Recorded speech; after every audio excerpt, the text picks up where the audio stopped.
Hello, hello, hello. Welcome. Hello. We are back with another review. You got your girl Brandy tonight, and we have Word on the Curb, Miss Angela joining us, and we are going to do a Married to Medicine review. And listen, originally we should have been doing Belle Collective as well. But your girl been moving. I ain't had a chance to catch up on Belle Collective. So we are gonna postpone Belle Collective, and we're gonna make this just a Married to Medicine review so we can get that on out the way and wrap up. Okay. So with that being said, let's get into it. Everybody have a good weekend. Girl, yes, my weekend was going just fine. Tax time, girl. Right. Yes, Get doing busy. yes, staying busy. So we're gonna start out with what is this? Married to Medicine. We're at the Med Gala Payback. Season 12. What do you season 12 episode was this 10? Yes, episode 10. What do you rate this episode? I think I would rate the episode. I think it's still about a 7 for me. I don't think Married to Medicine has, as so far, any of the episodes have gotten a little bit higher than that. They they just kind of breezing on, and so was this episode. Nothing very too hot happened. Yeah, not to the end. Mhm. So yeah, I thought it was probably about a 7, 8ish. I've been enjoying the season. I heard it's some other content creators. They're guys though, but they was like they ain't caring for her. And I'm like, y'all like Bill Collective? So that's maybe because I'm an old lady, but anyways. So we're still on the girls' trip. So they're going to do a sunset cruise. Dr. Contessa is hosting it still. So they're getting ready to go on this cruise. Toya's kind of wondering, well, the ladies are all wondering what kind of boat they're going to be on.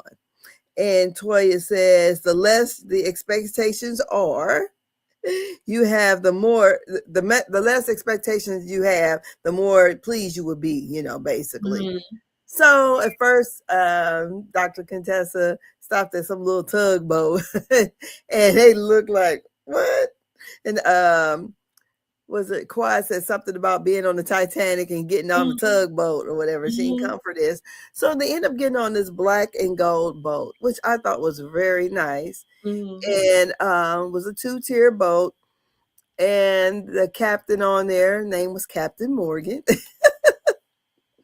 That's all he needed was a little peg leg. Mhm. And Toya Tacky ass goes to the bar. She didn't know what the bar was going to have, so she brought her own tequila.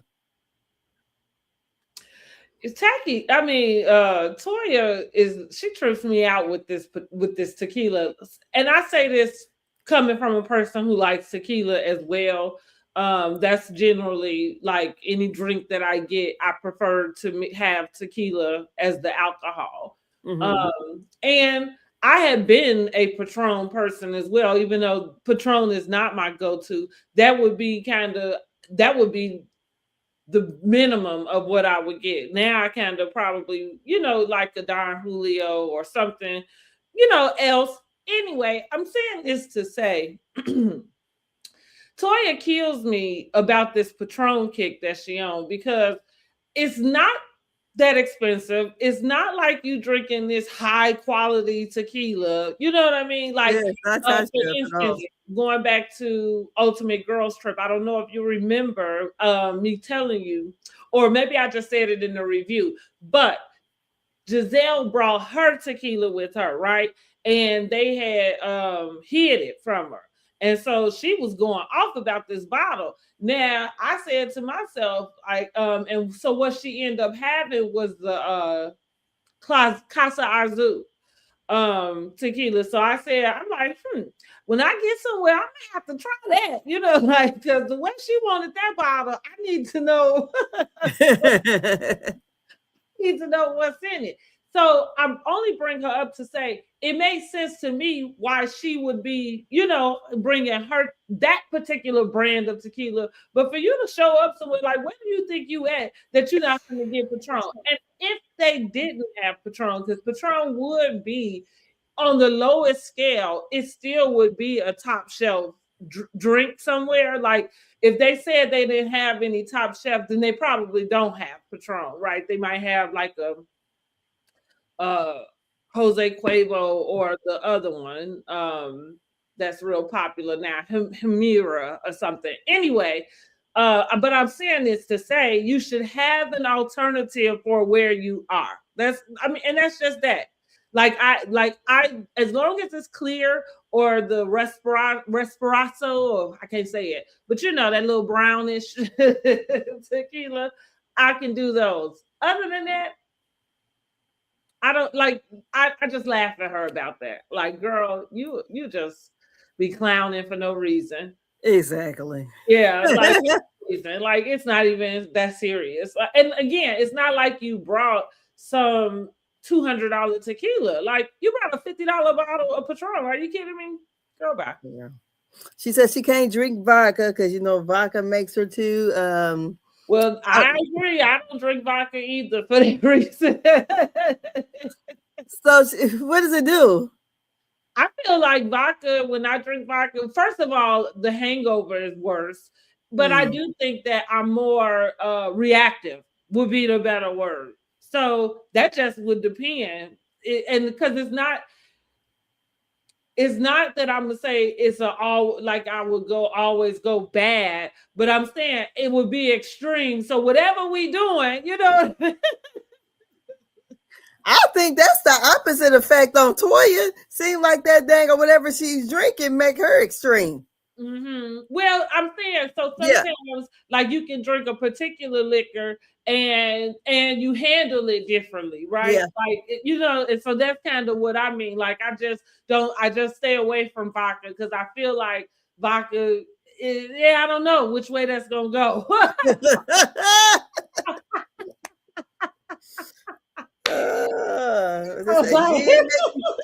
Gin make you sin, brown make you clown. Right, okay.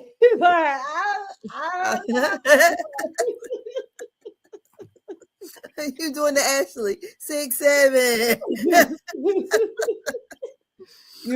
a crapshoot right there. So okay. I chose to stay away from it, and very early. Like, I figured that out very early.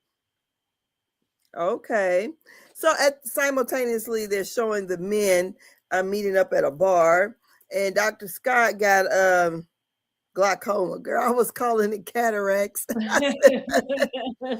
He got glaucoma. I said I want to be smoking the weed to help him with his glaucoma. So I guess he had some kind of glaucoma surgery, and he couldn't see so well. So Eugene makes a crack about, in his confessional with Toya, that the doctors, people don't want to see a doctor with like messed up eyes and messed up hands. Well, he ain't lying. And then Toya said even, like a messed up penis or something. I'm like, well, what they always do with anything. Exactly. And that's what he said. She said, if he get him something before he go to work, they better off for something. Yeah, you can't be coming in there with Forrest Whitaker eyes. So about you ready to come and operate on somebody. Who? Well, anyways, they were playing darts, and honey, surprisingly, he did very well. I think he had bullseye on one of them, I thought. And so Steve said he'd been going through it since the ladies have been gone. I guess some kids, well, his son is running him nuts. King is said his average is down to less than 15 times a week. And he talks about the IVF journey that that they've been going through, but he didn't let the guys know exactly everything. Mm-hmm. And he was waiting on Quad to break the news to her friends first and let the ladies know that. So we go back to the boat trip. Well, what do you think about that whole? Oh, you're not even back yet. But anyways, I'm listening. So, what do you think about the scene at first with the guys and Scott doing the bullseye with his bad eyes? I just thought that was ironic that he could actually, do the actual darts. But and I like I said, I agree with Eugene. Honey, nobody want no doctor with some messed up eyes, no messed up hands, and I don't whatever. But Messed up nothing. right, exactly. And then I like I don't know, and I'm gonna put Yandy in this, Yandy and Medici, because they just had they scene on Love and Hip Hop where they sat down and discussed them separating. And so, oh God, you are just being bad, boy. Okay. You want all the attention, y'all. Michael Jackson, Prince Michael Jackson over there cutting up. Prince Michael Jackson cutting up. Let me see. Cutting up as soon as we go online. Thank God I ain't got no kids here right now myself. But anyways, I thought that it was something that Scott had threw the dart there, and it was nice that King did not spill the beans yet. But honey, King on this little man's little outing, he is chatty Cathy. Or chatty catty or whatever you call it. I think he kind of zesty and sassy to me. Okay, so I'm glad. Well, here's what I was gonna say about this. I told y'all last week that I feel like now that we do have confirmation that they're broken up and it's not just speculation. And then the second part for them to come or Quad specifically to come and give the information that they was broken up months ago, sometime in 2025, right? And so I said last week, like that made me think about that conversation we saw where they found out that the eggs didn't make it, and they talked about doing another round, and King said what he said, because again, that I don't know how you had I don't know. I don't know how you had that conversation with somebody if this is the plan for y'all moving forward, and then he says no and y'all continue to stay together. Like that does, like, I don't know that it's kind of like somebody proposing to somebody, they say no, but you continue to stay in a relationship with them. I don't understand. I don't think that ever works. You know what I mean? So with that being said, for this week, him coming in to say like, oh, his 15 times a week have dwindled down, it's kind of like, I'm wondering if we already saw the breakup, and if everything that we see after this, even on the show, is more of a for filming purposes, right? Yeah. And also, because I'm saying too, as fans, so I brought Mendices and Yandy into this because, of course, with them and their situation, everybody's like, oh, that they're acting and they don't believe that the scene is real. And I'm saying this to say two things can be true. Like, people are entitled to live out a life and live out and go through things that all of the public are not seeing at the time that it happened. And you also are allowed, when you on some type of show like this, to come back and present whatever it is, that took place. I mean, I don't necessarily see that as being deceitful or lying or anything. I think that's okay. But in Quad and King's case, the question I have is not were they ever together, because I saw some of that type of chatter online. But my more so question is about let me see. Oh, okay, thank you. Let's see. There we go. My more so question is just kind of like, was this storyline motivated in the first place? Because even the whole journey of fertility and her doing this, it feels rushed and fast. I understand her age might have a lot to do with that.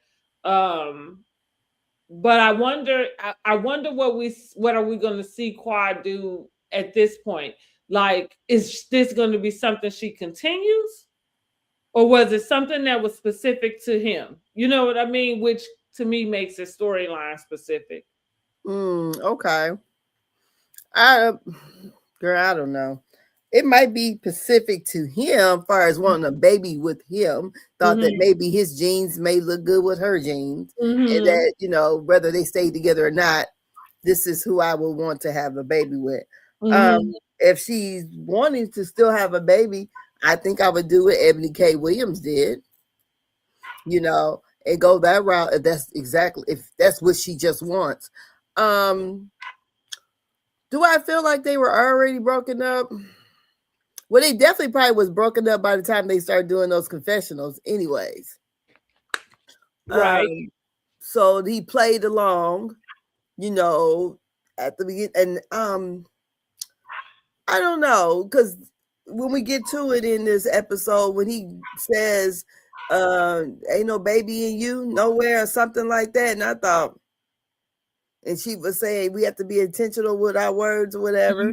Mm-hmm.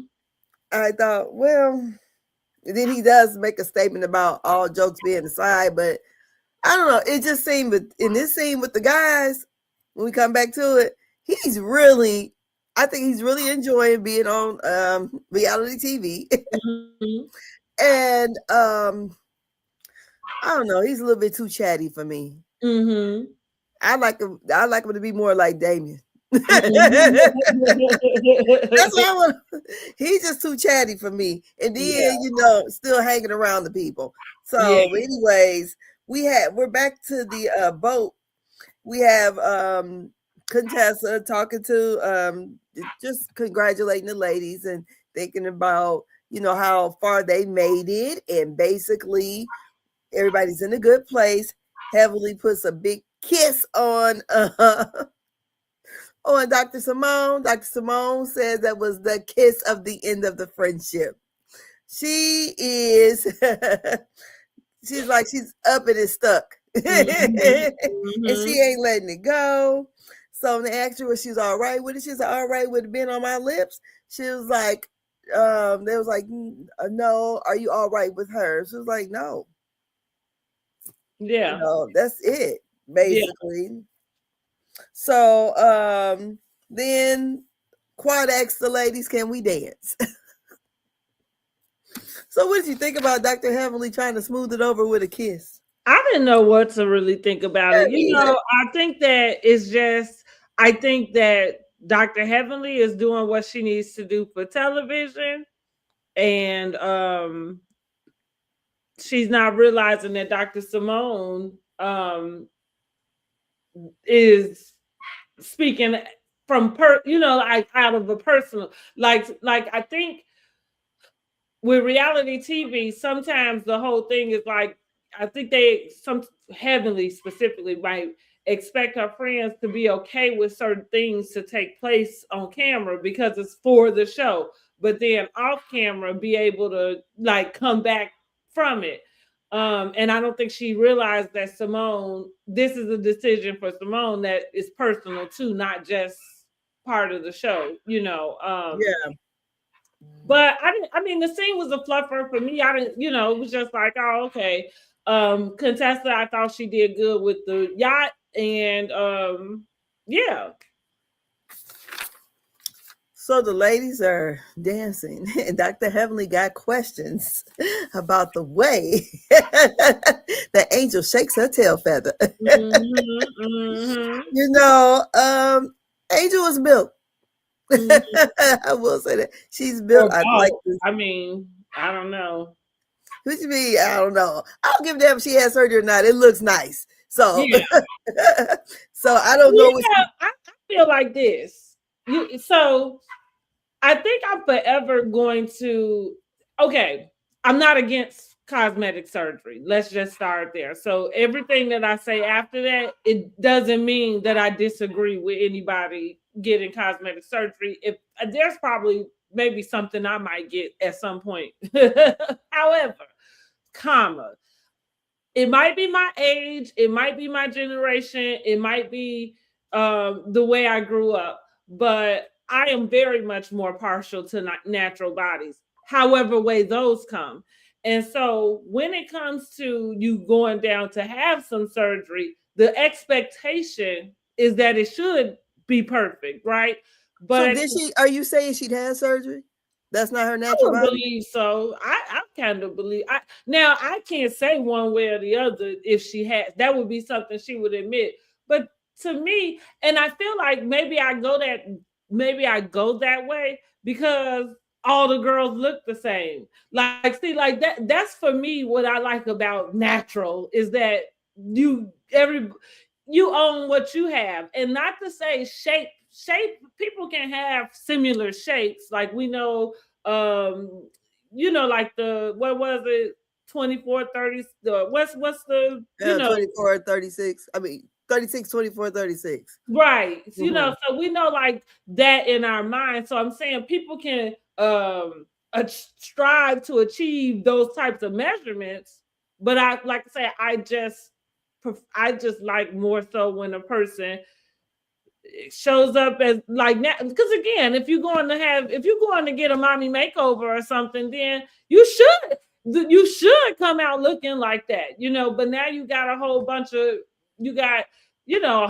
of women that all look the same because you know what I mean, like because they all going to get nipped and tucked. And so I don't know. Like she is, don't get me wrong. I'm not trying to hate on the girl. She's a beautiful girl. Her body is nice. I do like I kind of like Portia. I think that's more like I said, if I ever went to the doctor, I'd be asking for Portia's body. Her booty is too big. Well, It's too big. I guess my booty always too big. So I'm like, Mine is too big too, but hers is too big. Her back looks sway to me. well, Way mine used to look like that before I lost this weight, but well, I got a big booty, but Portia look like she walk like she's. You know how people walking like they walking and they sticking their butt out. That's what it looks like to me. To her. Yeah, and she ain't. So that's the funny thing. But like I said, I'm not hating on Angel at all. I just I guess I don't give that many props to a person's body when you the win and laid on somebody's table. And I don't know that to be a fact for sure for her. I just associate her with the group of women I met her with. And so my assumption, because that's what they all have done, is that she has to. That's all. Oh. I don't know. I mean, just putting it plainly, that's my assumption. So Quiet got hers done too. I don't know. Because like sometimes I'm looking and I'm like, well, you look like you just gained weight. You know what I mean? Like, but I can't tell the difference. But here's the thing: a person could have not had a BBL. Like just because what I'm saying, it doesn't mean that they've had a BBL. They could have just had lipo. Like when people's waists are, and they're not telling you that they're working out to get their waist down that small. Lipo is almost the only way you did it. Because what are you eating? I mean, at the age that you are, I mean, I'm just keeping it 100, right? Girl, she doing nurse stuff, so. But that's funny you would say that, because think about your trip to the hospital or to a doctor's office. Nurses be the ones overweight half the time. Sorry. I'll take that back. I was going to say not the ones in Atlanta, but never mind. I don't know. One. Atlanta has a culture in general. Like I remember when I found out that regular people were going to get BBLs and stuff. That was something that was generally reserved for like a celebrity or personality type of thing, or what I would say kind of the cost was out of reach, you know what I mean, in a sense. But now anybody can. They fly over to Dominican Republic, they go over to Turkey, they get it here, you know what I mean? Like, so, and like I say, with Atlanta, that's their culture. So that's why they all look the same, like all of them look the same. All the bodies look the same. That's what, like, we talk about 90s beauties. That's what we're talking about. Going back to the days where, not to say there wasn't a status that everybody was trying to get to, but it still was a level of everybody had their own body. You know what I mean? Like, and they had to get shit. They accused Janet Jackson of taking her ribs out. Mm-hmm. Now she might have had lipo at the time, but Did. again, because saying going back to, and this is just human nature, and not to say people don't work out, but when you get to a certain age, you start to gain more weight in your stomach. You know, it's harder to get off. And again, especially if you're not like a workout person that's going into the gym, doing that, working on it to keep it small and trim. So, like I say, it's just those little things that that's how rumors get started, but I'm probably not wrong. Well,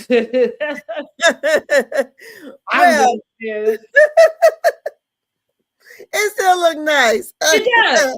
And so, right, because I don't want anybody to assume that I'm hating on the girl. The girl is beautiful, and that she does have a nice body, right? As you, all I'm saying is you should, if you have.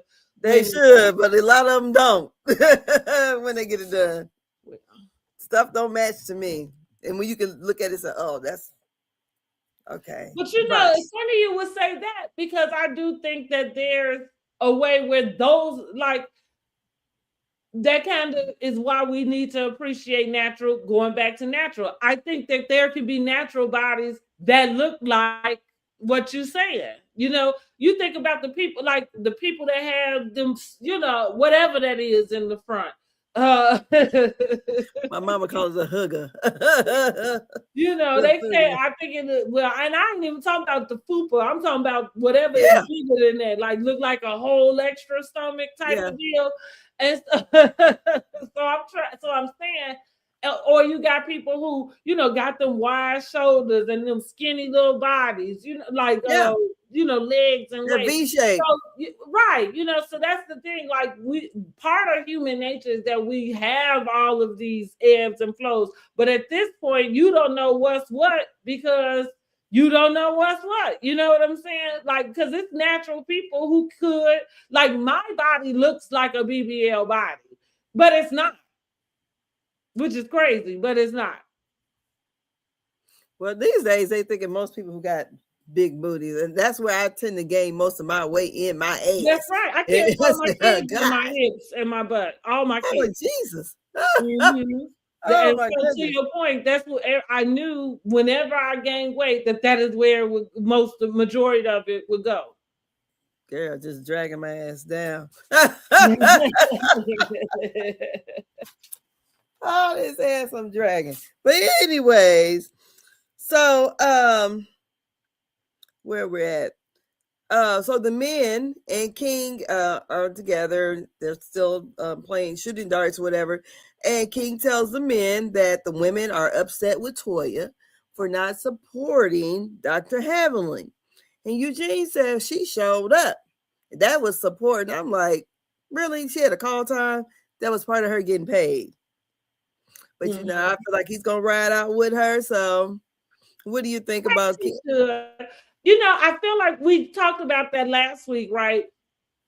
I think for me, just instantly, I would just love to see them support her, period. Like, and when I say support her, cheer her on this journey, you know. Now, in the spirit of being authentic, if you have feelings about not wanting to be behind her, then I guess don't be behind her. So it's kind of like, why show up to cause, you know what I mean, confusion? Because that's the part that's not support, right? You know what I'm saying? Mm-hmm. Now, where Eugene is concerned, same as Damon, same as anybody's husband, when it boiled down to it, he's supposed to back his wife. And I guess, you know, that's his defense. But it was lame for me, because if she went there to go and poke fun at what was happening, then that wasn't being supportive. You there in the wrong capacity. So, you know, David made his statement. You know, he says Heavenly's going to win everyone over, and whether she choose to support her or not, it's fine with him, basically. So move on. Let's let this go. Whatever. The Dr. Heavenly decides to have a town hall on the boat. Now I don't know what possessed her to do this, but well, she producing, which that's the reason why they need to remove Dr. Heavenly. Whenever these housewives, especially if it's obvious producing, like I think the way Giselle produces it's just more messy based, so it Mm-hmm. doesn't feel so obvious. But Dr. Heavenly swears she one of the producers, honey, and that's when it's time for you to go because you wasn't hired to produce. But Yeah, go yes. So ahead. so Brandy is the one who asked the question about Dr. Heavenly being on a reality show and all of her antics that she did, and does she, how would she be able to win people over when they see her being messy, being loud, and acting a fool on TV? So Dr. Heavenly basically says, I don't have a felony. I ran businesses. I have a business in that area. I'm a mother. So then Dr. Simone goes, well, I guess anybody who runs a business can run. I can run myself. I wouldn't look up the qualifications that you get, whatever it takes for you to be to run for Congress. You have to be at least 25. Okay. Mm-hmm. You have to be 25. Nothing in there says that you had to have like so many degrees or whatever. No, you don't.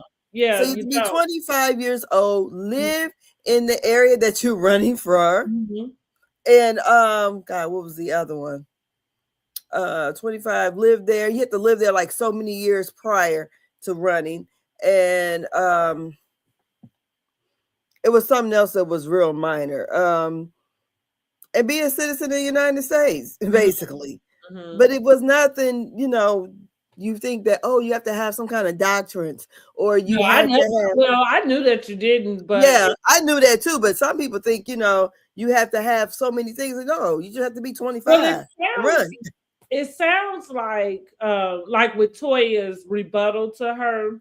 Mm-hmm. Because even with the reality TV, so with Brandy's question, when she was asking it, I just kind of was thinking to myself, I wonder what does that have to do with anything, right? Like, what does that have to do? We're not watching her be like despicable. You know what I'm saying? And when I'm saying like, no, has she said your mama?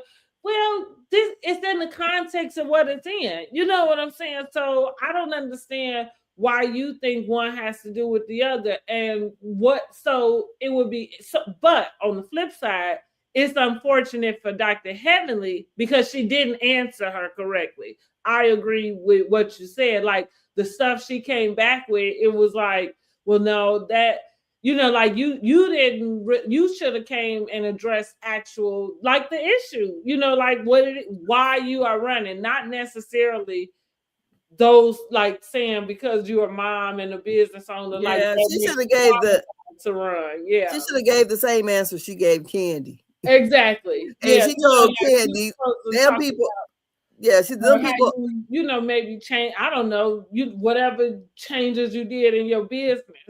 But I think I'm just kind of over this thing with them and this Dr. Heavenly running because I don't know why y'all want this to have so much to do with that, and because for me it doesn't. Exactly, because if we were thinking that way, my question would be, why would any doctor be on a reality show as this? Only one who's kind of held herself upright and respectable is Dr. Jackie. Mm-hmm. She don't get down there and in the mud and sling with the rest of them. And to me, the one that was most unhinged would be Dr. Contessa. For the way she acted, which twice she tried to beat up Heavenly, wasn't it? So I mean, I expect she was just doing too much though. Yeah, what I'm saying is, I expect these antics out of reality stars. They're giving us entertainment. Because if it wasn't, we can watch with one of those other channels, Discovery Live or whatever, Discovery Health. We can watch that. So this is supposed to give us some, they're going to be a little bit outlandish and more than what they are in their regular lives. Mm-hmm. So I'm just thinking, oh, and then she said, oh, have we lowered is the bar that low? Because she said, I don't have a felony. Yeah, the bar is that fucking low. The bar is at the ground right now. Mm-hmm. Below the ground. Look who the hell we got in there. Shit. Yeah. Girl, I'm sitting here looking at houses online, being nosy. And I'm like, you got to be fucking kidding me how much these houses cost. Girl, and rent in general, like even me with the apartment hunting, like it is really a mess. And the funny, and going back to, because this does correlate with what we're talking about, you have people out here focused on something, and it's like, do you know that people are fighting for their lives? Not just the ones running from ICE, but we're talking about just to get through every day. You know what I'm saying? Yeah, and her platform is talking about making things affordable. Yeah, yes. Like that. It's like we have to stop letting the idea, some of these things in politics be so distracting and distorting and take you away from what your focus needs to be on. You know what I'm saying? I think that we always, our people always are more harder on our people. Absolutely. When they're definitely trying to run for something. We could have a mediocre white person running for something. At the same time, it's real hard. Like I am the biggest person that will tell, like, if I have conversation with somebody about politics in some way, first of all, I'm not going to have any conversation with a person as if I have the back, like all of the legislator up under my belt, as if I sit, you know what I'm saying, in Congress and fight and do that. What I'm going to do is speak from a place of where my passion and where my understanding, where that lies. But I'm not going, and so that's what's interesting with this too, is that, well, she's actually doing something, you know what I mean? And so again, I would love to see them just support that, right? Because that takes a lot in its own self. And maybe she don't have all the right language, but neither do you, like that's kind of, and one thing about God, like he will qualify the unqualified. So again, it would be nice to see them not be haters, because that's what it looks like to me. It definitely does. That's what it looked like to me. Now, if you don't live in the district she live in, you wouldn't be voting for it anyway. So whether you would vote for her or not is not even important. Why would you sit around and spew out, you know what I mean, like that type of message to have other people who might have the ability to vote for her to not vote for her? Like you look like a hater, and I hate to say it. You right, we are hardest on each other, and I think there's a gift and a curse with that, because I think a lot of the reason where the origin from where that stems from is the just to get through, you always have to be twice as better, you know what I mean? So that meant in everything we learn how to present ourselves a certain way. This goes to a conversation we talked about with going out in public in your bonnets or whatever. So like, everybody has a particular attitude about that because of what was taught, that we didn't present ourselves in public a certain way, period, And so I think some of that is where the origin of being hard on each other comes from, right? Having the expectation of, excellence from each other. Yep. But at the same time, right, you can't be like, it doesn't look good when you are also using that to bring somebody down. If somebody had told Martin Luther King that he wasn't qualified to go and, like march with the people. I'm just saying, all it takes is somebody to take a chance. And what you could find out is, what are her goals? What is she, looking for? Y'all not asking her none of that. You No. know, so again, they look like a bunch of haters. Simone included, and Simone is one of my favorites. So Simone is included in that. Now, Look, Dr. Jackie even said she wasn't ready when they asked that question. Who was your political mentor? And she said, oh, Quad. yeah, right. Yeah, Lunsford. Quad was like, right. Well, and then there's that, you know. But Quad, now, like I say, Quad is versed in a way. Well, she could definitely teach her how to speak. mm-hmm. And I think to anybody, whenever you get in spaces like that, I feel like that would be a learning curve for anybody to learn when you have to learn a different language. Yeah. So I'm rooting for her. I'm rooting for her. That's that. I can't vote for her. I can't not vote for her, right? I can't make the decision to not vote for her because I can't vote for her no way. So exactly.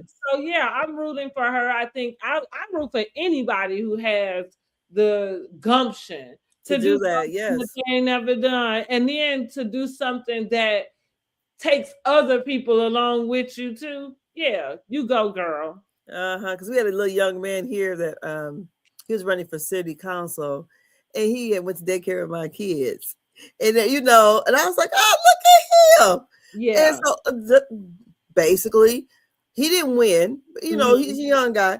But like how we ended up with the mayor we got. She was on the city council. We got a black mayor, a black female mayor, and that would have been totally unheard of. But the guy who was our mayor, he got sick right after he won again. And he ended up, we find out he's sick. He's on hospice. He died the next day. Oh, wow. So they had to do and his wife died in January. He just won election like that November. His wife died in January, and I think he died in March. So they had to do whatever the rules is. I guess whoever the people on the city council, the Democrats pick, because the Republicans was trying to jump in there. They was like, oh no, we got a Democrat mayor. This is how we went. And they did the choosing, and she won. I was like, Sharon Tucker, she's my age, black girl, went to one of the high schools around here. Oh, look at this. Look at God.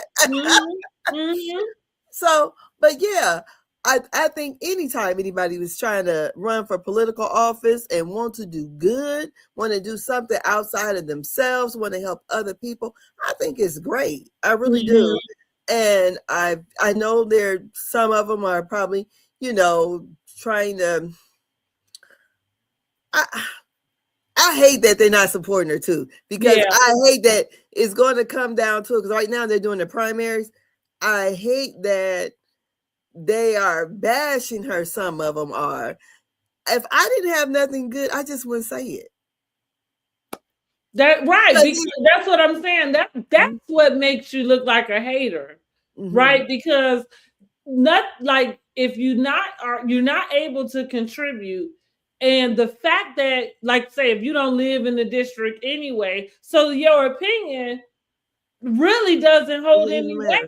You know what? So why would you say something that will pull it? Like you said, just be quiet and let her work what she's got to work. That would be supportive enough. Shut the fuck up.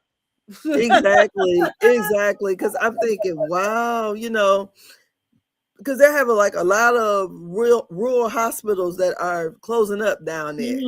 And her platform is healthcare and everything. And we see the shit. We see how the country is being ran. We see how girl. But anyways, so he's out there. He is changing the name on the Kennedy Center and tearing down the wing of the White House, not giving a damn. Okay, girl, he over there in them Epstein files more than 1 million times, girl. I just was having a conversation with my son regarding that. And here I said, this is what I told him, and this is where I am wholeheartedly. I don't give one fuck what is in those Epstein files. I don't care what they release. I don't care who was there. Here's why. Why release them now when there's an influx of AI that everybody is using that has become the wave, this new wave, right? So now there's this other layer of what's real, what's true, and what's not. Well, that's why he's pushing AI anyways. I already know that. Yeah, of course. Well, that's exactly what I'm saying.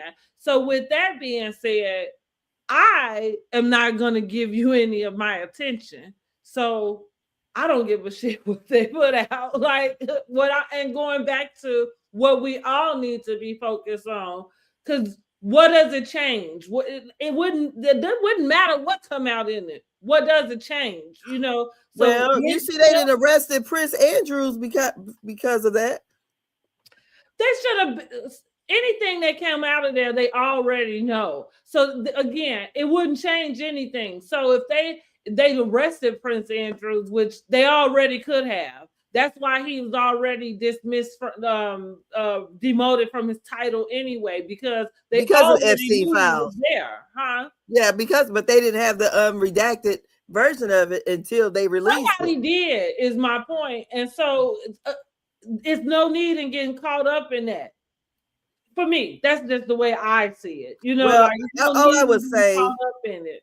There's victims and when you see that there are smaller kids being victimized, I just said if those files contain a whole bunch of black men in there, it'd be a whole bunch of people arrested right now. Well, I wouldn't disagree with you, but this is the deal. This is, and it wouldn't even matter if it took y'all releasing them to be like going back to what I said. I don't like people like using certain things to invoke a particular emotion out of me. That's what that is to me. That's the same thing, and so I understand things are wrong. We got the whole documentary, his girlfriend locked up in prison, girl, they act like they decided her in Canada. I don't know. Yeah. All I'm saying is they're giving out information that they already know. So if there was anything that they were going to do about it, you don't need to wait to make it public to do it. You could have done things about it. Everything that they releasing, they've known about. You the one, they just letting you in on it, or whatever it is they want to present to you. So that's going. So again, for me, I am not going to let something I can't even verify as true or false. I'm not going to let that evoke a particular emotion out of me. Going back to what we're saying, which now these rent prices, these, you know what I'm saying, these grocery prices, these other little things, those are the things that I particularly, healthcare, those are the things that I would particularly be focused on, because all of this other stuff going on, it's a society and a thing that happens that we're not even privy to. And so just because they give you something, you got to know they only gonna give you what they want in order to get a particular something out of it, listen, y'all gonna laugh at me. I was in the car because Prince Michael Jackson, I was letting him listen to some Michael Jackson songs so he can know, about his namesake. Anyway, Smooth Criminal came on, right? Smooth Criminal is a song that has always been rumored to have been about the Night Stalker, which was a serial killer back in some time frame.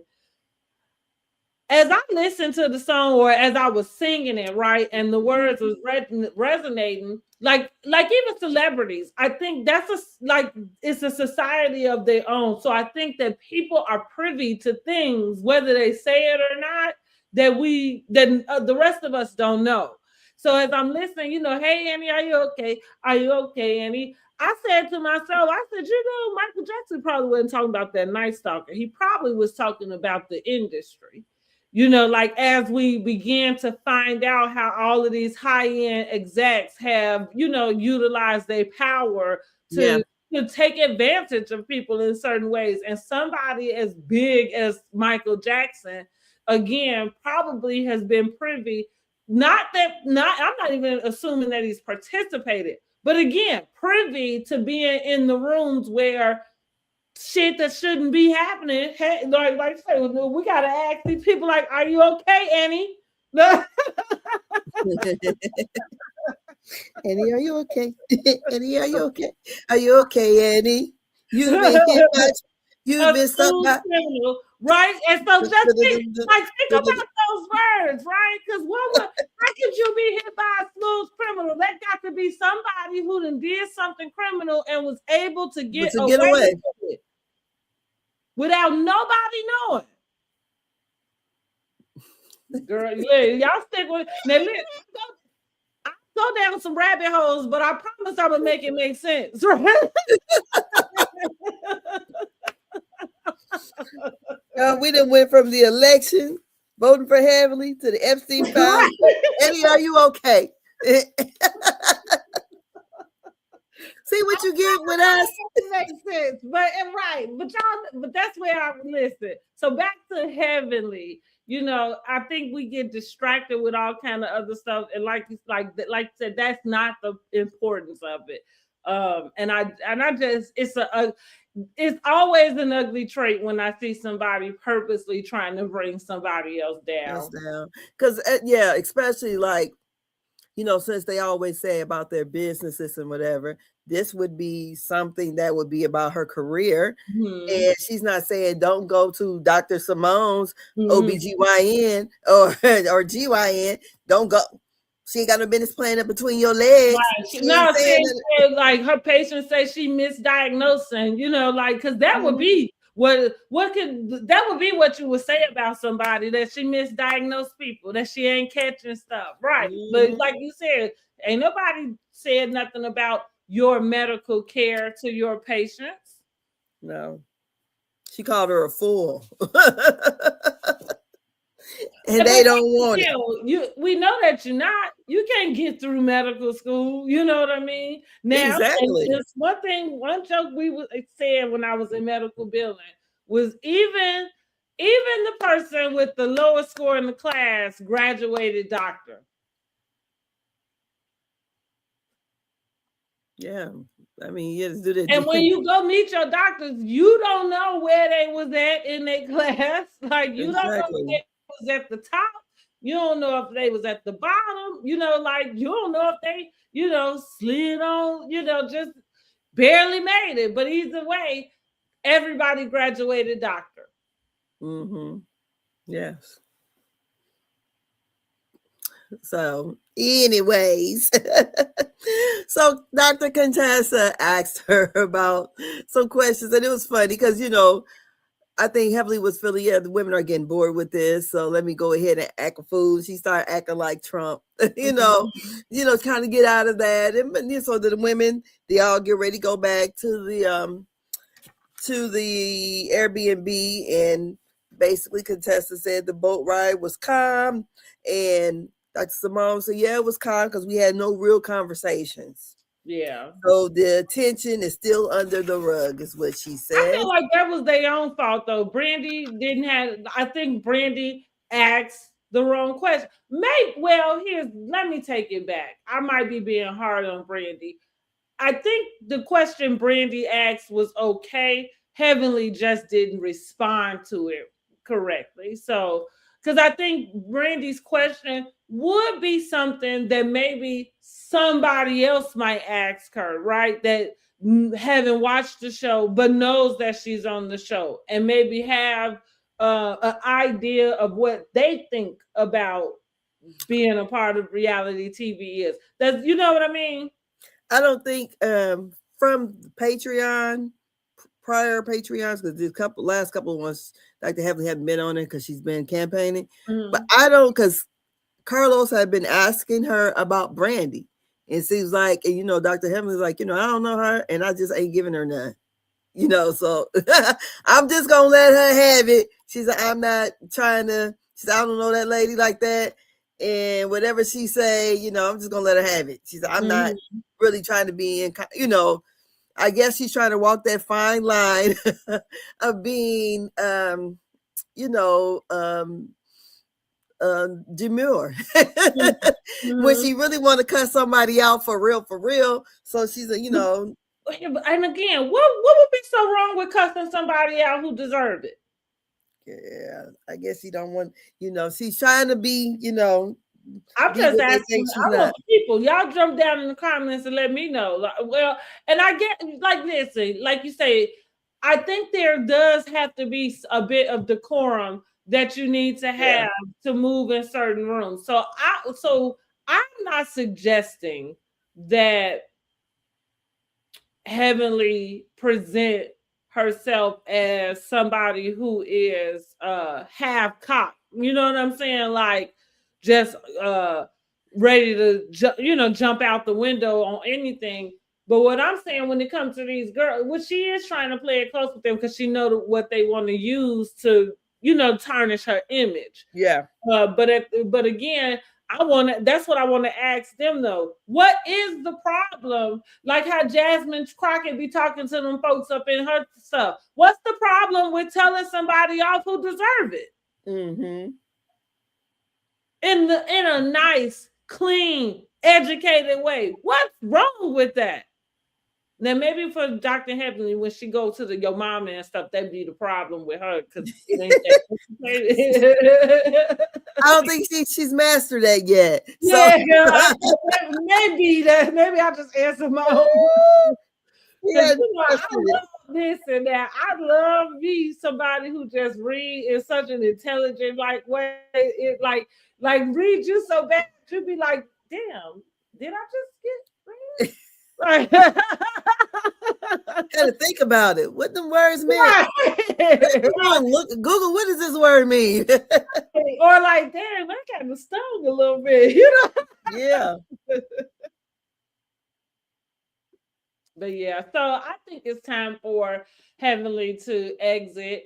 And I think it's time for her to exit, whether she wins this election or not, because hopefully she'll stay in that circle in trying to better that way, I think. And maybe she can go back to reviewing Married2Medicine and it'd be all right because she off of it, I guess. But if she in office, I don't think she should have time to be reviewing that. It's funny. I used to make fun of Candy about that. Like, how the fuck you got time to do parodies? I mean, and you the whole damn cast in full costume. Like, you ain't got shit to do, girl. Girl, I guess she said that's how she gonna make some money. Well, So. clearly, I mean, I'm saying, like shit. So I got time. And speaking of, because that was the end of this episode, right? Well, they have the next day at the brunch. The brunch, and they're going to leave, and that's when they are talking about the Med Gala. Oh, right. And Toya basically says, hold on, because I was writing two different things. Hold on a second. Toya was talking to the ladies about the Med Gala and how she got people to donate like $8,000 already and stuff. And she was saying like how the women have to come up and pay so much. Dr. Contessa said, if we got 250 people to come, you sold that many tickets, you should be all right. And they said, no, the problem is you need the money up front. And they was like, yeah, that's what you needed. And that's what we asked you. They said the thing of it was before that was their thing. And Dr. Heavenly and Quad said, no, it was always all of our thing. Mm-hmm. That was something we all put together. We're always working, you just did not want to agree. Be a part of it. Mm-hmm. Yes. So she's basically saying, shit, well, I'm over it now. And y'all all need to fall in line. Mm-hmm. So then, they stopped talking about the Met Gala because Quad had something to get off her chest. So she started crying and let them know about her failed attempt at having a baby this time. So what do you think about all that? Well, first of all, I wish that Toya had the language to explain what it is she's saying. I understood where not without her not being, I guess forthcoming or accountable would be the word, about her not her non-participation in the first two. However, what she did in her contribution was she legalized what their idea is. And Oh, so now we ain't got that far yet. hmm? We haven't got that far yet, though. I mean, it's in the same conversation, right? Though, No. no, When they get back to Atlanta, that's when she gonna meet with Dr. Jackie. no. I thought so. Was she? That's what she was saying to them at that conversation, though, No. because that's well, she was explaining how she was able to get donors and stuff. So, with that being said, because like she's like, right, you have to formulate like a corporation, and then you have to Yes, but we ain't assign. there yet. We I ain't there know. yet. But I'm saying, even she already knows, like her and Jackie, even though we didn't see that conversation, that's what she already know that that's what they was doing. So that's so part of her saying, I've already gotten so many people to be able to donate is her kind of telling them that this is her contribution. Like this is what she's doing to make up for her non-contribution.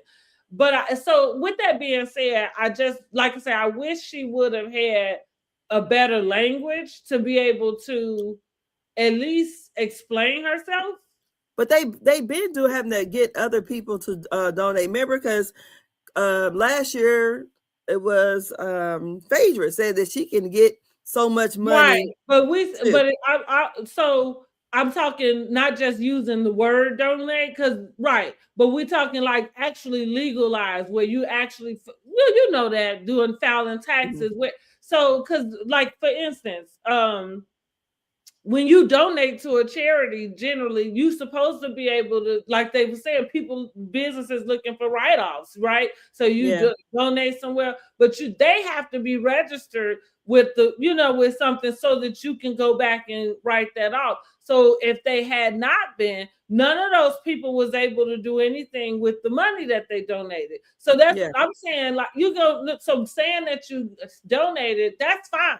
What she did was just take that and legalize the whole process so that it not only just benefits what your goal is, it'll be like the opportunity that you would give to other people to give them something that they might need to be able to get off. You know what I'm saying? Yeah, but she didn't explain that part yet, though. Yeah. Because that's what Heavenly goes fuck off. But anyways, we have well, I thought it was interesting that they had not had that formulated already. True. Yes, because when she started to say that, that's what I thought. I was like, they didn't do that. Like for me, I thought that was already done. You know what I mean? Yeah, because I thought it was. Remember when Phaedra wrote out that check, it was made to Doctor's Jackie's another thing, and I thought it was like to like cancer. It wasn't Med Gala though. No. It was to Jackie's thing. Yeah. Yes. So basically Quad gets it out and the women are getting ready to go. So sorry, let me pause and let me get in there about Quad. Quad is so fucking dramatic. That is what I first thought about. It's so hard for me to have empathy when I think somebody is manipulating my emotion. I don't know. It felt out of place. It did. I think maybe they edited that badly because they had to, because it felt out of like y'all sitting up here talking about the Met Gala and she's sitting in the corner feeling some type of way about these babies. Like that don't even make sense. Like how did this even come up? So yeah, if they edited badly, then Poe Quad, because they continue to edit you as this over dramatic person, and that's coming from somebody, because I'm pretty dramatic my damn self. I don't hate I don't hate dramatics, but I don't like dramatics that are manipulating people's emotions. So I felt that way at the time. I thought it was inappropriate. I didn't understand why she picked that moment. Do you think production wanted her to say it then? Some that's what it seemed. That's what it looked like. Like somebody shot it, said, gave her a note in the ear. And she just blurted it out. Like also, how she said that she didn't take Dr. Jackie's or Dr. Simone's advice, and I seen the clip go back on. Somebody had brought it back online. Mm-hmm. That you being a 40-some-year-old woman desperately trying to have a baby. And I said, damn, look like Dr. Simone just read into the future when she said it. I mean, but they both sat down and would tell her that. That's what I'm saying. Like, it's so interesting to have, excuse me, been somebody that's watched her through this, you know? Mm-hmm. And so that's why I'm saying, like, remember I said to you, like, I actually had really determined that she didn't want kids, but wouldn't verbalize that because people get kind of mangled, you know what I'm saying, about that. So it was because that was the impression I was getting from everything that was taking place, because they talked to her about that multiple times, you know what I mean, like, and they GYNs, you know what I mean, like, it's not like you sitting down with your girlfriend and she's like me, just some regular, you know what I'm saying, like whatever her job is, and she's just giving you some advice. You talking to doctors who test women and have to sit down with women, you know what I'm saying, every day to have these types of conversations with them. And she just refused. And she was adamant. So that's like, say, for me, I just thought that, and maybe she was not naive. Like, that's kind of the double-edged sword in it. Is like, we all as women are guilty of being naive about something in some way, you know. But at the same time, with this kid thing, it's like, that's why I'm wondering, I'm interested, like, is it that she wants to be a mom? Because I think that if she wants to be a mom, then we're going to see her kind of, like you said, do what the Ebony K. Williams route looks like. However, like I brought up, her going through this fertility in the first place, does that look like going back to Ghana? Or are you going to find, like, maybe you call Ebony K. Williams and find out who she used, or maybe maybe she better use Dr. Jackie's discount and stay with Dr. Jackie. Or that, you know what I mean? Like, but that's what I mean. Like, what does that really look like? Does that mean you still continue in what feels like the hardest route to get into that?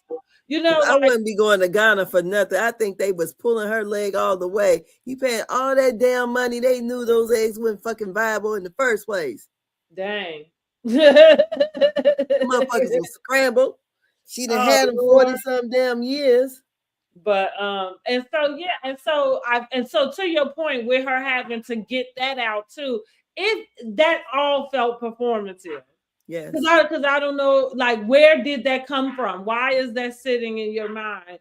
And I get, maybe it is sitting in her mind just because it would be something like, I know you told me, you know, like, woo, and now here I am. But I just have a hard time believing her with this. I really do. I hate to say this because I know how important it is to some women about being moms, but I do think that, not that she doesn't want to be a mom, but I do think that this was more about story.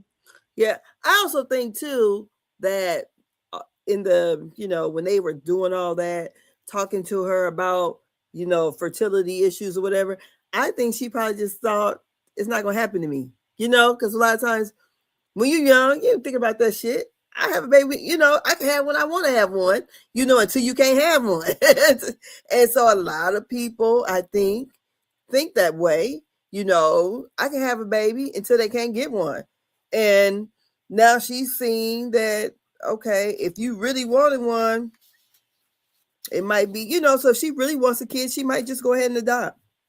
Yeah, I think I like you say, I think that's the naive part of it also. Hmm. And then too, we have to at least give space for the evolution of things. Like there, like sometimes, like that was during a time where freezing your eggs, it like people looked at it differently. You know what I mean?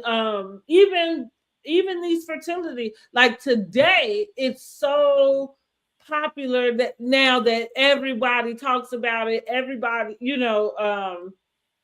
and everybody uses it as an option. But I remember back around that time, The right? test tube Like, babies. yeah, and it was taboo. Nobody Yes. really wanted to say that they had, or even when it came to surrogates, right? Nobody It's wanted. just like Mhm, Mariah Carey. She didn't use her own eggs. mhm. I But didn't then, know and that, that. but for me, that's something that I didn't know because, to your point, that's not something that seems like she is like open about. I had no Oh, idea. she was open about it, and she because her eggs were not viable, so Mhm, she had used donated eggs mhm. and Nick sperm. I Okay, said them and dad said see, them but kids that don't, is like that. So that's and again. she carried them. And so that would be another route for quad. So again, it would be interesting to see what the next step looked like, right? Like for her, and I would just be interested to see that. I'm okay with her. With people are entitled to change their minds. You know Yeah. what I mean? Like I'm not saying just because she said it this year and did all this that she got to stick to it. But what I am saying is, you're not going to use this to try to evoke an emotion out of me when I kind of already see it one way as far as I'm concerned. So Mm. yeah, I mean, Girl, but they got King speaking somewhere. Girl, I gotta watch this episode. okay. But yeah, He's but good speaking. luck to her, however way that Yes. comes out. Good luck to her. She said, "That's my Mhm. man right there, girl. I gotta play this back. I'm recording it." Okay.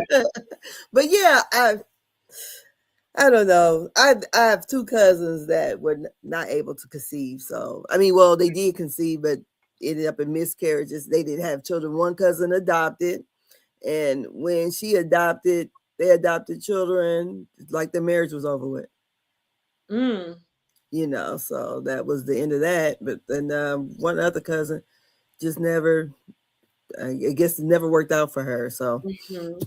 And so that's the thing too, with like going back to Quad and King, and at the point and now they're broken up. Like what people really don't realize, or at least put enough thought into, and any of this, none of this stuff will you ever know till you get there. You know what I'm saying? Like mhm. you said, like she thought wouldn't be her. Like I said on the last live. Well, most of us, I think all girls probably thought they couldn't have kids until they had one, like because when you ain't never experienced something, you just feel like you can't, you know what I'm saying? So with that, like I'm okay with that level of her having the naiveness. Wait, I lost my thought. So where was I going? Oh, her and King. But I Yeah. was saying like them jumping into that, like not taking into account the strain that not just the process of doing that to get to the baby, but then the actual baby. Yeah. Y'all jet setting, going out, night clubbing, like real talk, even at the age that Quad is there, you don't live the life of a mom. No, she's out You there. know, like, and I'm not saying that your baby can't go everywhere you go, but I'm just saying that's not a life for a kid. You know what I mean? For a baby. Hmm. So, like like I am a huge believer in preparing for what like what you want, what you praying for it, prepping for it, not just in that aspect, but like I said, your lifestyle does not invite a child. Not to me. I probably have more of a lifestyle to have another kid around here. Like Well, I don't know. Maybe, girl, honey, I don't know because we only seeing what we see. Yeah. So good luck. Yep. Good luck. That's all And we so got for. we're back to Atlanta. And Steve is so happy to see Mimi. So his help is here. And Cecil and Dr. Simone are going to have cocktails and talk about this trip they just had. Toya and Dr. Jackie meet to talk about the Med Gala and setting up the foundation, the website, and saying that the fees for each lady would be $2,500. It's like the $2,500 they expected her to pay in the years prior. Mm-hmm. Dr. Jackie is letting her know that she's having a photo shoot with the scrubs. It's his clinic to cocktails.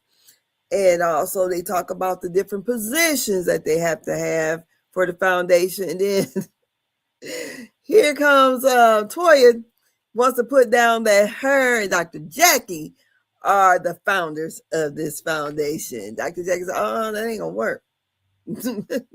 No, you want them women to participate, and they have participated all these other years, and we're gonna say we are the founders of Med Gala. That's not gonna work.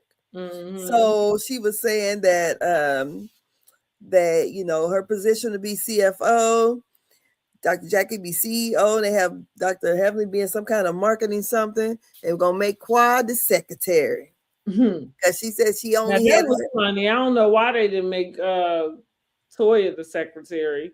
But because she wanted to be CFO. Right. She don't want that look done. She figured she did all the leg work. So Well, one thing about it, my uncle said this, and it was funny. I say it's kind of true.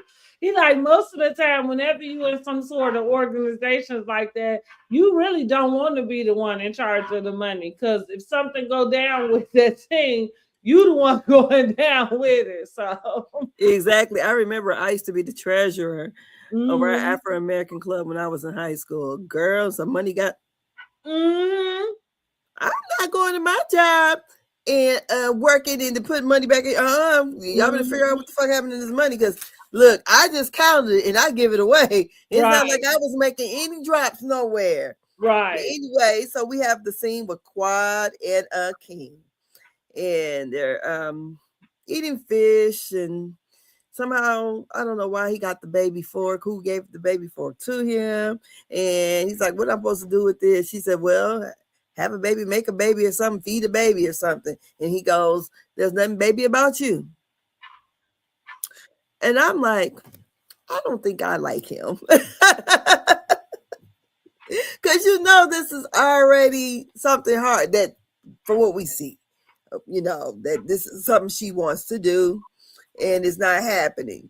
So he goes on to ask her what happened at the girls' trip. And she wouldn't get into it quick enough. He said, look, where's the good part at? I'm bored. I almost done eating my food. You ain't got to the good part. And she was like, what would you what you want me to say? Basically. And she said, well, I told them about my IVF journey that failed. He said, oh, so you was crying a river. I don't know. Again, I feel I'm gonna stick to my guns. I think we watched them break up. I don't know if they'll ever admit that, like that was the scene and that they broke up that moment, but I think that they did. Because he I asked her, think did she we want watched them break up. He asked her, did she want to try again? She said, I think we need to, take a couple months off to figure out things. That's what she said. And he said, oh, like go on vacations, I just thought, oh, it was, that scene was a little bit hard to watch a little bit. Because, yeah, it did seem like right after that, they had to break up or either, look, you can talk like this to me. And she told him, we have to be intentional of the words we say. He said, well, I don't agree. That's why I said I think they broke. I think that was something, or maybe they were still in this like try to make it work phase, but clearly there was a disconnect between them. And for me, they couldn't have been together because you didn't turn around and sleep with that man after you know what I'm saying? That like so I don't yeah, I'm almost certain that even at that table they was broken up already. Well, but on this episode here, you got to see it. I don't know. But you know what, too? I don't know if these things are filmed in order, how they put it together, so Yeah, we don't if they know. shown to you, yeah, in like in actual chrono, and Yeah. that's the reason why we don't know what time of usually unless it's like a holiday or something, we generally don't know what date it is that they doing stuff. And I feel like it's for that reason, so that they can just make a show and that it doesn't have to fall in any chronological type of timing. Which that's what's funny about the public because they forget that too, you know. Yeah. So now we're at the photo shoot with Derek Blanks and Dr. Jackie's scrub line called Dudes. And we have Quad, Dr. Heavenly, Toya, and Contessa. Dr. Simone is on call, so she's not there. The newbies are not invited. So, Dr. Contessa, when she wears the scrub, she looks very nice. I mean, and that's what Dr. Heavenly said. I can understand why they want the models to be tall and slim because it looked really good on her. I thought out of all of them, I thought she looked the best in it. Toya said the scrubs is like weave. Everybody is coming out with a line now. Quad says that she's a natural in front of the. Toya is a hater. Who? Toya. Girl, yeah. Toya is a hater. Because, first of all, how many restaurants sell hamburgers? Like, shut the F up, number one. But the second thing is, it's not like Jackie's not a doctor who wears scrubs every day. Like, it literally fits right in line with what she doing. So it makes sense to me she would have a scrub line. Girl, she's a hater. Because I'm telling you, if this show ends today, what is her other line of money coming in? Maybe Instagram. Maybe she got him. She'll be posting for brands and stuff like the rest of us, I guess. Girl, oh, okay. After this, I tell you about some stuff. Okay, but anyways, Quad also says that Toya is rhythmless nation, and Heavenly should be a trash bag model because she's always got that stink face going on. So Toya wants to talk to the ladies about the Med Gala again, about the $2,500. And Quad was like, well, who didn't pay these $2,500 before? And she said, but I'm the host now, so things are different, and y'all need to fall in line. She also apologizes. And Quad says, not so quick, basically. Maybe we should, let you do your own thing, and we can pick back up next year. So, because Quad says she doesn't feel supportive right now. Toya says they need to stop living in the past. So she was talking about getting a corporation and getting corporate sponsors, and that she and Jackie was CEO and she was CFO. Dr. Heavenly was like, what? Don't give the bitch the checkbook that can't pay her taxes, is what Dr. Heavenly said. And she was saying that, yeah, Quiet, we want you to be secretary. Quiet said she was already somebody's loving secretary. And she ain't about to be one for them. So Heavenly, was like, no, it's the way y'all presented this to us. We were supposed to have a meeting and everybody can, say what positions they want to be, especially being the fact that she ain't participating in this shit the last 2 years. And then Heavenly just goes and tell Toya exactly what the fuck Jackie said, that she was a horrible person to work with. She was unprofessional. And well, she was difficult to work with, and she was very unprofessional. Jackie said, "I didn't say that." Dr. Heavenly said, "Yes, you did." What do you think about all this mess here? Well, I agree with Heavenly. Like that's what I was saying. I wish that Toya had the verbiage to be able to present that to them differently because I think if she did, I feel like she could explain it to them. Like you get the sponsors so that eventually y'all not putting in y'all money. We have money to put on what we want to do. However, I think that Toya should be the one, but we know this is not. She's not gonna do it. But if I was Toya, I would come in with some humility, and I would say, well, I'm going to put in, you know, double to make up for when I didn't, right? As a I'm sorry, as a let's make it whole, let's make everybody whole, and that will reduce what they need to bring on this cut, right? I think that would be the smoothest transition. That's the way you keep everybody at least feeling whole. Because I do think there is a sense of unfairness where even though you're presenting this, it's kind of like you got out. Because so if they had two other ones, everybody out of 5,000, and now it's about to be 7,500. Where you come in, you only coming out your 225. So that don't feel like Yeah, everybody has the same skin in the game. So and exactly, because when Dr. Jackie, because Dr. Heavenly stepped in last year, and Dr. Jackie, they came out between the two of them almost $20,000. Mm-hmm. So, and that's probably what rubbed Dr. Heavenly so fucking wrong. Like, bitch, Mm-hmm. you want to come in and put your little $2,500 in now and say you the CFO? Yeah. No. So, and Toya is a selfish person. And I do agree with Dr. Heavenly, like about if she got tax issues, maybe she shouldn't be the one handling money. Now because she is the one that presented and is switching this over, she probably should have some title that represents that, but it probably shouldn't be the CFO. Secretary. I already said I don't know why on the board. Whatever the other positions are. Mm-hmm. Yeah. No, nice try. I don't think so. Toya just seems very selfish to me. That's all it is. And she's a hater.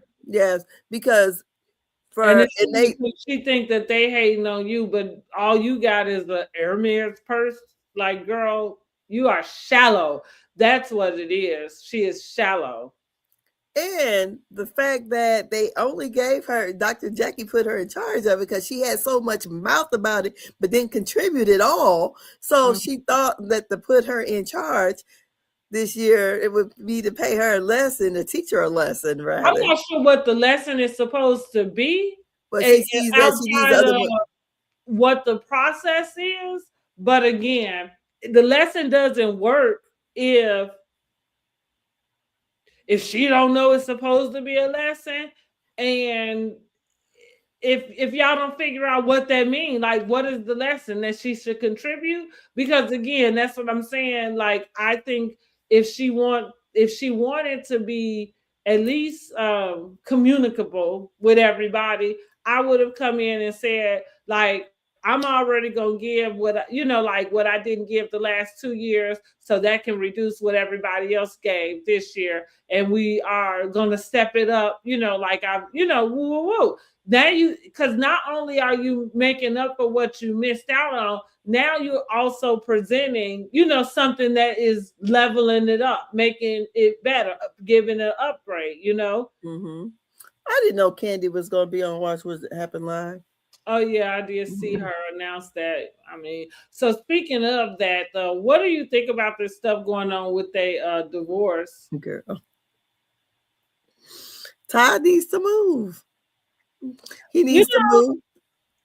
That's fine. Well, so I just think that because I feel like how many divorces do we have to see before you start to pick up on is certain stuff that happened because it's part of the process?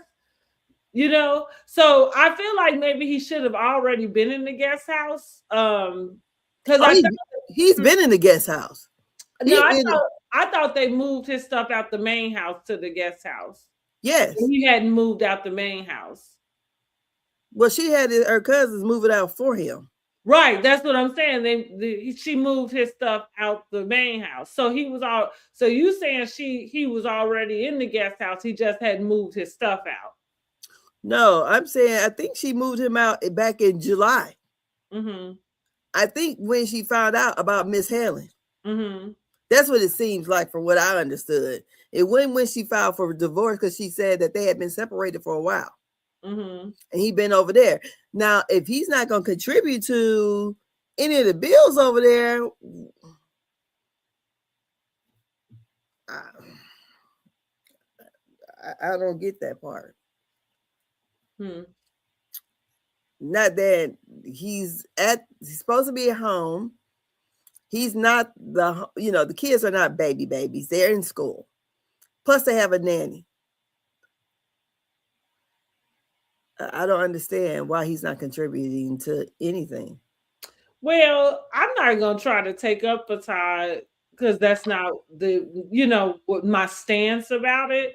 But what I am going to say is it's an interesting place to be in because whatever dynamic that they've been dealing with where the kids are concerned, I mean, that's the dynamic. And it's unfortunate that for some time, Candy has been taking on a lot of projects and different things that whatever we want to say about the primary caregiver and what that looks like. I mean, if you on Broadway and you over here, and you on tour for half the world, like it's clear that you're not the one at home with your kid. And not saying that there's not a nanny that's doing that, but what I am he just had what's it, October? He just had his "Don't Bring Your Man to Atlanta" play. In Atlanta, that's in Atlanta. Yeah, but she's only been gone since December.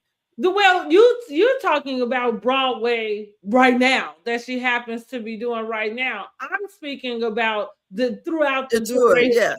So I'm saying somebody got to make the money. And so that's what I'm speaking about, the dynamic that's already been created. And so I think so what I'm saying is so unfortunate is that he's able to use that to his advantage, which sucks on her end. We'll go all the way back to when she was deciding to do the surrogacy with Blaze. She had, first of all, Riley, the one said she didn't think they needed another baby because you're not able to be here, is what she told her. They do. And I remember having the opinion at that point with her about that baby. At the time, I thought, I don't ever understand why when a person gets the one thing they want, why they have to go and do, you know what I mean? Like, okay, so I guess my thing would be, and probably theirs was, then what do they do with it? Just let it. Now, see, I don't know, because by that not belonging to me, I don't know the emotion that's attached with that. You know what I'm saying, with that idea. But all I'm saying is, in a sense, sometimes I think as humans, and maybe I'm wrong for even saying this because I know, they say we can do all things through God, but maybe sometimes you get a little bit greedy with God, like maybe. Well, I think God wouldn't have let it happen then, but that's what I mean, like maybe for something like, but see, and it's funny that you would word it that way, because I don't think that God like lets or not lets things happen in a sense of like punishment to you or not. Like, that's what I mean. I think it's like I know I do this a lot. I kind of talk a lot about wanting to be in alignment in the sense with what the will is for, in his will, right? Instead of thinking so inward about just what I want in my life, in the sense like, or the things and stuff. So that's kind of what I mean when I say I think we get a little greedy. So the flip side, so like you say, she got the baby. You feel like your opinion would be, well, if it wasn't supposed to, then it wouldn't. Which I get it, like most of it. But then the second part to that is everything that comes because now you have this. Like sometimes you're not dealing with attacks of you're not dealing with the attack of the devil. You're not dealing with God holding anything from you. You're dealing with consequences of your choices. You know what I'm saying? And so there we have. Well, that's everybody, yeah. No, well, not everybody recognizes it that way.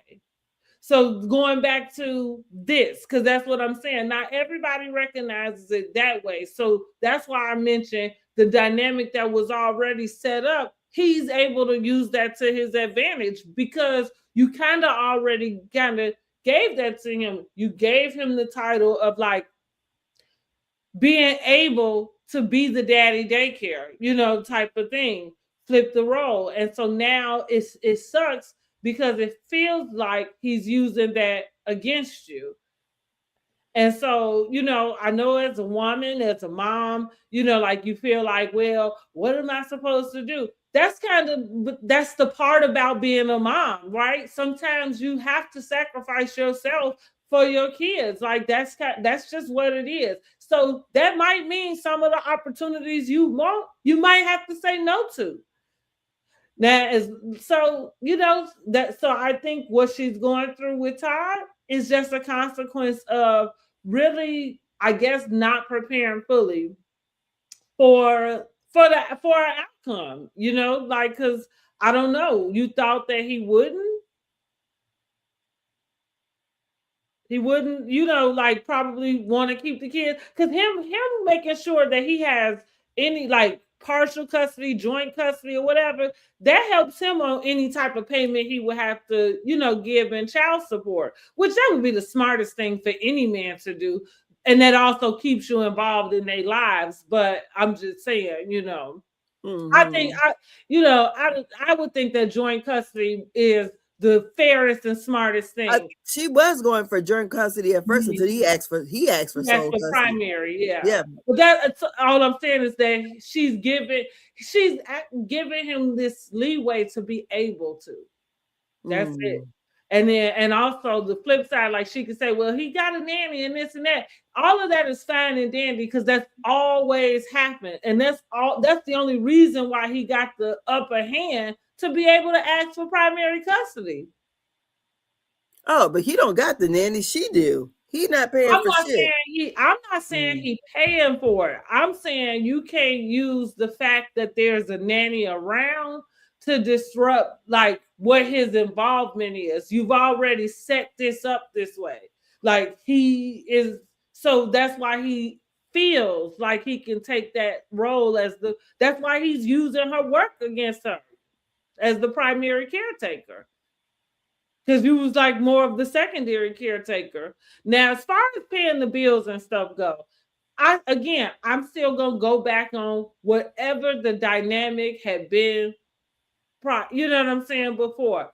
If you're like, I think Dineva kind of broke it down in his, I guess, assumptions. Right? Is like the house is paid for, so she not paying a mortgage. So other than that, supposedly Todd should have been responsible for the utilities and things. Yes, upkeep, at least on that damn side of the damn house.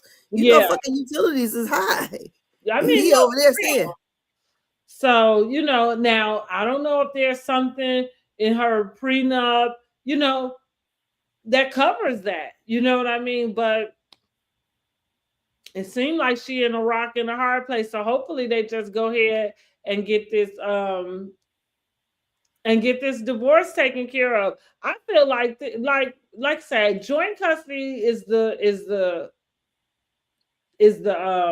most fairest thing. So hopefully they just get it down to that. I don't think it's right for Todd to be asking for primary custody, but I'm saying I understand why he is. Yeah, for a chick. I mean, for sure.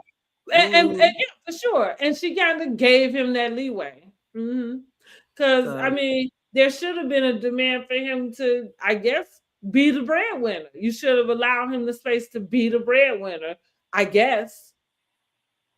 Girl. Because I'm like, how many people came to go and see that play? Don't bring your man. Oh, no, it wasn't a play. It was a movie, wasn't it? Yeah, I think it was like Uh-huh. And she was out there helping them promote it. And next thing we know, she's filing for divorce. Honey, they probably was talking about Yandy and Mendices, because honey, that's what it seemed like happened to them. Honey, they moved to Atlanta. The next thing you know, we already know they weren't ever legally married, but they sure are broken up. And I'm really sad for their little family. I like Yandy. I like Mendices. I've watched their whole little journey on love and hip hop. I like their family. And They so have children together. I don't know anything about the hair. Okay. Oh yes, they got Mendices had 2 other children prior to Yandy, and then 2 with Yandy, a girl and a boy. Oh, okay. And then Yandy help raise the 2 children prior to, like, one of the little boys' name is Little Mendices. So we all met Little Mendices on Love and Marriage Hip Hop. Love and Marriage Hip Hop. Lord, I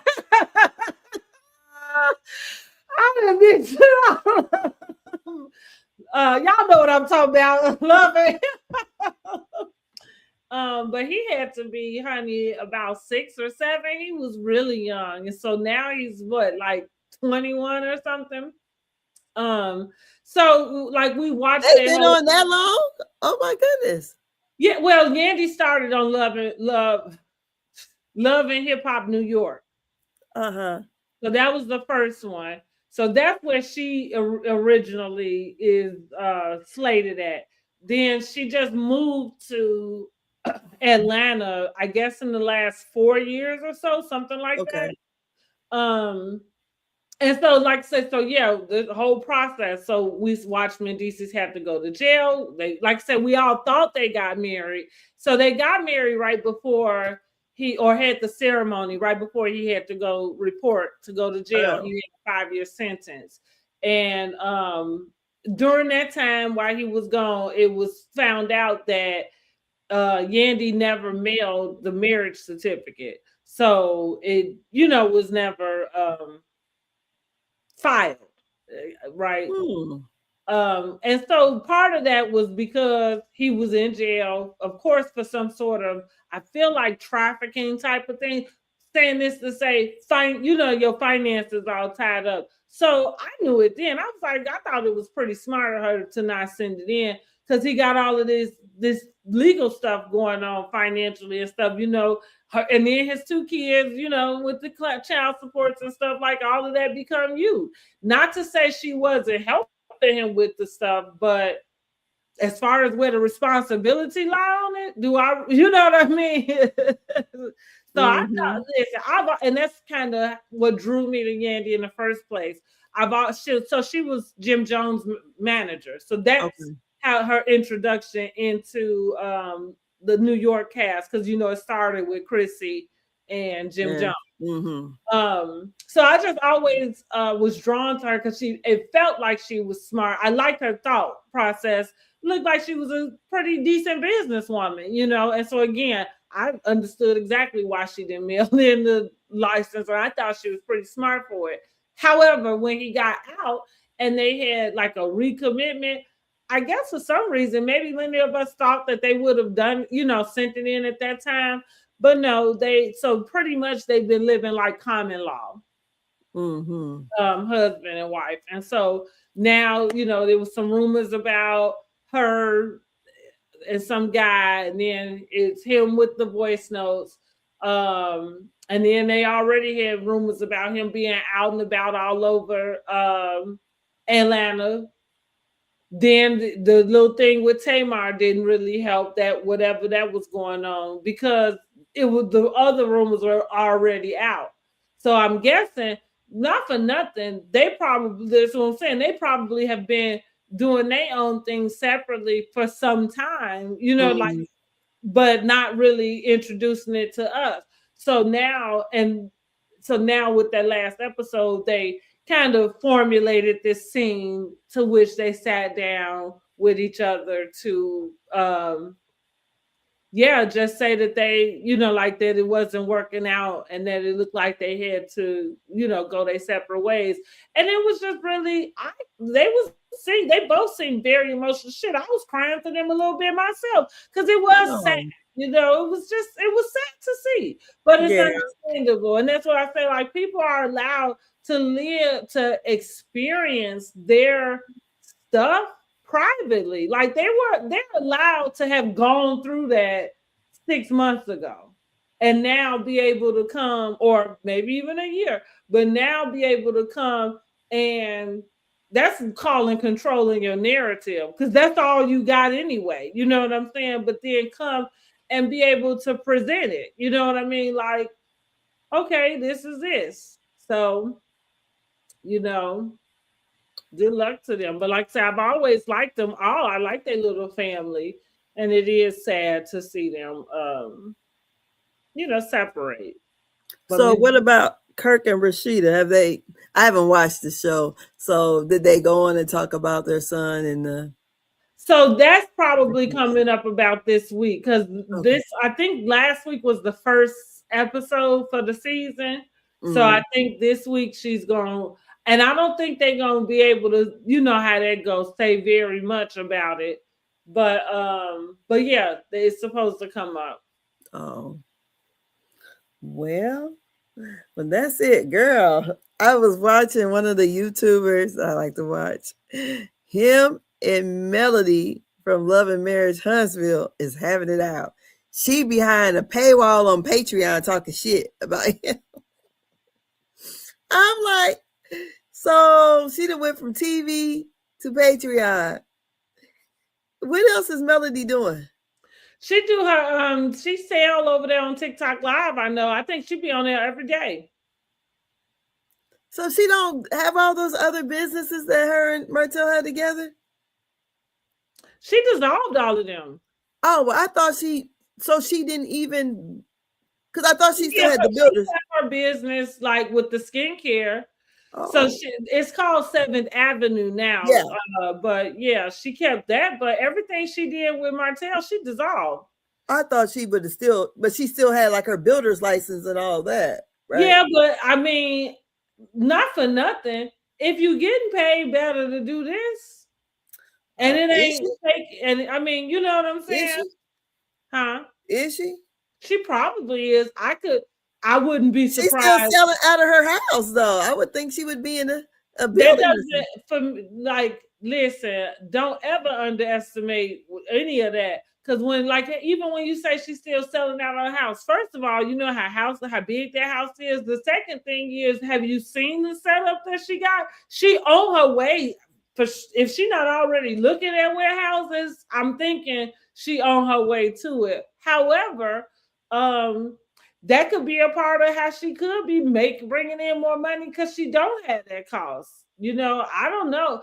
Like, I'm just saying, I wouldn't underestimate what she's able to do doing that. And I don't think nobody who doing it every single day, like doing how she doing, it's got to be being successful. Well, I wonder, the reason why I question, because she had came down, opened up her Patreon, and was going to go and start telling the secrets about the castmates.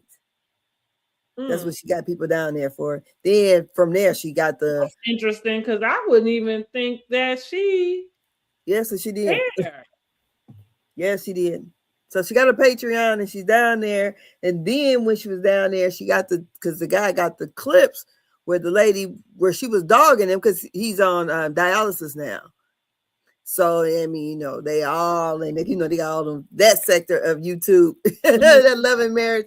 They got the millimeters and other people. Mm-hmm. And it's been, but I just was like shocked. I'm like, she can find time in her day to come down here and go behind a paywall to talk about this YouTube guy. I'm with you. Maybe it's one of her people she done hired for, but I'm with you. I would not have even thought she, cared. You know what I mean? I said Candy Burris would never. Girl, Candy. Girl, I said, Why? she Why? Like, what make you say Candy Burris would never? would never go behind a paywall to come down here. If I got all these good things going Candy on, Burris would never speak up for herself anyway, no, whether but it to was go behind and the to get paywall or not. a lowly person on YouTube. I mean, not he lowly, but he got like maybe 30,000 subscribers, but he's not a big YouTuber. And for you to go down there to talk about this man, I just thought he's not a public figure like you are. Yeah. So for you to go and do this on Patreon, to me, it made no sense. Yeah, I thought Seventh Avenue was supposed to be so great. But she's down there, honey. She said people's jealous because she got 700 subscribers. Or order the body oil because I love body oil. As a matter of fact, I've been testing out making my own, but girl, that shit high, and it was a no for me. You and I'm not paying $70 for no body oil. Girl, bye. Yeah, it was high. Yeah, because I bought some of the Stormy stuff. And I bought that signature, the perfume, and it it smelled okay. I have not bought any. It was $100 stuff that's new. The only thing that I have used was the hair products. I used the canvas. I like the body glazes, but I don't think, and that's probably why I didn't. Cause it's nothing specific to her. I just don't. I like to say I like body oils, but for me, smells is something. Like I don't like smelling. I don't want to smell sweet like strawberries or what I mean, cake and shit. I like. I like smelling like like I don't know, like clean, fresh, crisp, I guess. For everyday wear around here at this daycare, I wear that body glaze. My good stuff.